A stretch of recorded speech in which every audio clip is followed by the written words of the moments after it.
Halo semuanya, perkenalkan nama saya Yusuf Raharjo dari Universitas Ciputra, jurusan International Business Management.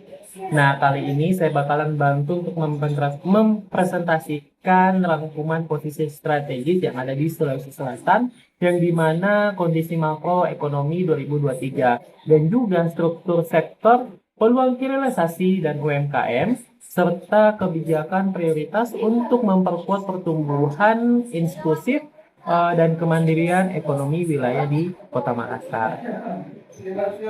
Nah, konteks dan juga posisi strategis yang ada di Sulawesi Selatan itu yang pertama definisi PDRB. Sulawesi Selatan sebagai hub atau bisa dibilang adalah sebagai peran pertumbuhan di kawasan Indonesia Timur seperti pelabuhan, infrastruktur, dan juga pusat perdagangan secara regional. Nah, selain itu juga kita bakalan bantu untuk membahas urgensi atau analis yang dimana mengidentifikasi sektor basis mengevaluasi kebijakan hilirisasi dan juga mengarahkan investasi agar mengurangi kesenjangan antar wilayah.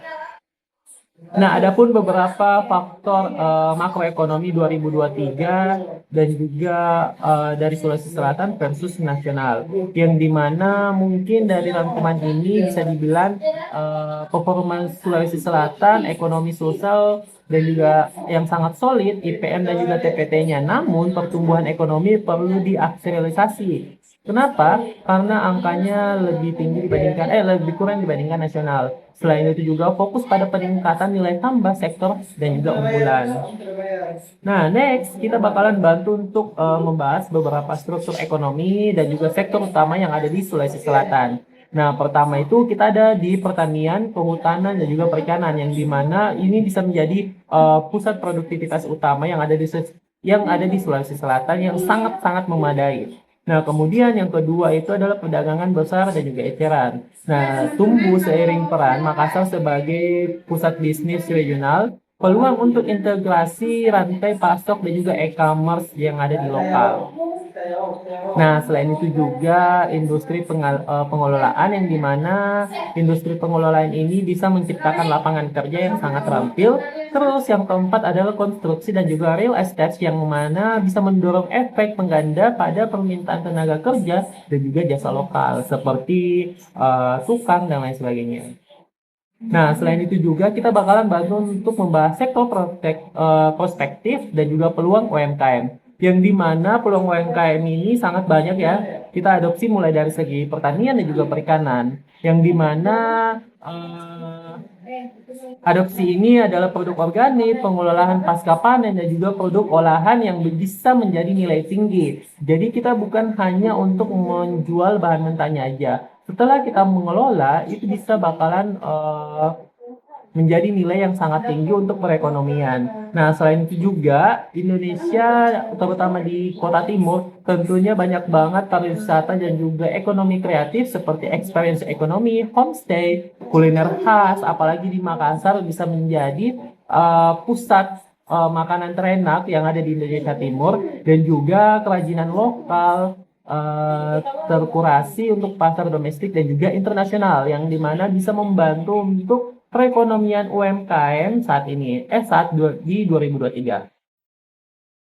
Nah, selain itu juga tentunya infrastruktur dan juga logistik, Makassar itu memanfaatkan yang namanya new port dan juga realisasi. Makassar Pare-Pare untuk menurunkan biaya distribusi untuk mempercepat ekspor produk olahan. Dukungan ini adalah terintegrasi dari pelatihan, pembiayaan mikro, sertifikasi, dan yang akan mempercepat skala usaha UMKM menuju ke rantai nasional.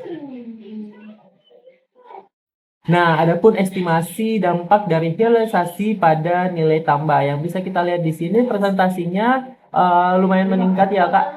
Peningkatan nilai ini tambah bisa diperkirakan untuk dari segi rumput laut dan juga kerajinan dan juga kosmetik itu bisa di angka 300 sampai 600% untuk pertumbuhan untuk perkiraannya, jika terintegrasi dengan fasilitas pengolahan dan juga standar ekspor yang ada.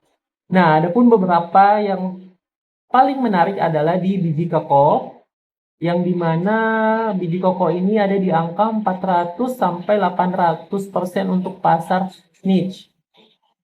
Nah, selain itu juga tentunya Makassar dikenal dengan kopi Toraja, yang dimana produk siap minum yang bisa meningkatkan nilai 250 sampai 500% dan juga bisa untuk membuka saluran retail modern. Nah, yang terakhir itu ikan laut, abon, dan juga frozen food. Yang dimana pengemasan bernilai tambah, cold chain, dan juga meningkatkan margin sekitar 150% sampai 300%, serta memperpanjang umur simpan dan juga untuk ekspor. Jadi enak banget nih, kita bisa ekspor ataupun impor langsung ke luar negeri, itu kita meningkatkan pengemasannya. Nah, selain itu juga dari segi strategi hilirisasi berbasis UMKM, kita ada beberapa. Yang pertama, hilirisasi dan juga infrastruktur, digital pasar, standarisasi dan sertifikasi, permodalan, dan juga pengembangan sumber daya manusia. Nah, usaha usulan kebijakan dari operasional dan implementasi itu yang pertama, mungkin yang skema prioritas mulai dari komoditas dengan rantai nilai pendek dan juga permintaan pasar yang terbukti dari segi rumput laut, kakao, dan kopi dan juga ikan, yang dimana bisa untuk meningkatkan UMKM. Adapun mungkin dari resiko ataupun indikator keberhasilan dari monitoring ini, resiko yang pertama itu ada gangguan rantai pasok, yang dimana fluktuasi harga komoditas juga akses pembiayaan yang sangat lambat. Yang kedua, indikator keberhasilan peningkatan PDRB sektor pengolahan, jumlah UMKM bersertifikasi, nilai ekspor produk olahan untuk penyerapan tenaga kerja yang secara formal. Nah, selain itu juga monitoring dan juga evaluasi dashboard berbasis triwulan, eh, survei kelayakan pasar, review kebijakan tahunan, dan juga penyelesaian program. Nah, mungkin ada beberapa yang sudah saya simpulkan. Yang pertama, transformasi struktural Sulawesi Selatan harus berfokus pada hilirisasi komoditas melalui dukungan infrastruktur produksi bersama, seperti digitalisasi pasar, sertifikasi terpadu, akses pembiayaan khusus, dan juga penguatan sumber daya manusia dengan langkah terkoordinasi. Nah, Sulawesi Selatan ini dapat memperkuat posisinya sebagai center point of Indonesia di kawasan timur, mengurangi kerentanan terhadap harga komoditas dan juga menciptakan pertumbuhan inklusif jangka panjang.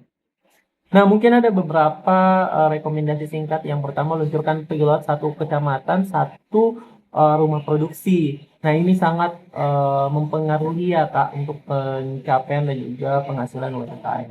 Nah, sediakan paket KUH melalui BPD dan untuk realisasi UMKM. Dan juga yang ketiga itu subsidi sertifikasi kualitas untuk akses pasar modern. Dan juga yang keempat itu bangun dashboard monitoring kinerja PDRB program. Nah, untuk presentasi saya sekian dulu. Nanti kalau misalnya ada yang mau ditanyakan, boleh langsung komen di kolom komentar. Sekian.